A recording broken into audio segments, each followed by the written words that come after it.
Republican presidents have been talking about crime in Washington, D.C. for more than 50 years. One of the employees at the White House just over the weekend was the victim of a purse snatching. Sound familiar? Days ago, a former member of the Doge staff was savagely beaten. At least Nixon didn't send in the National Guard. This is crack cocaine, seized a few days ago by drug enforcement agents in a park just across the street from the White House.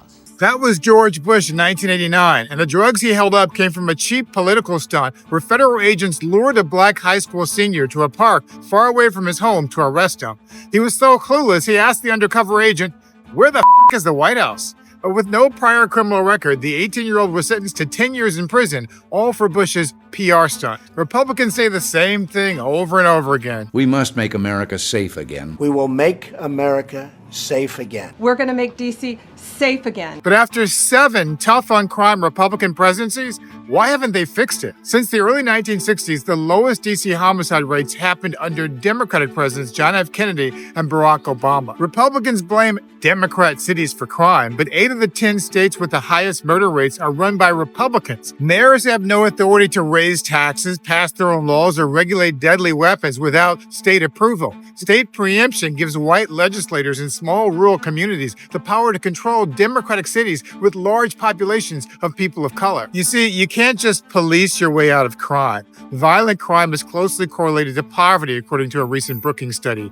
I lived in Washington, D.C. for 8 years, and it's really 2 different cities. One, the nation's capital with beautiful monuments and a mixed-race professional class. The other, a long-term black community that rarely sees investments without gentrification. You can't solve crime in one without addressing the neglect in the other. Crime is found in communities with fewer jobs, weaker professional networks, abandoned businesses, empty lots, and exposure to environmental hazards, including lead paint and air pollution, according to Brookings. We know how to stop it. Affordable housing, job placement, mental health services, substance abuse interventions, youth mentorships, and after-school programs. The very things that Trump is slashing with his budget cuts. We did the tough-on-crime thing in the 80s and 90s. Even Democrats jumped in with the '94 crime bill. But that doesn't solve the problem. Now it's time to get tough on the causes of crime and stop the political stunts.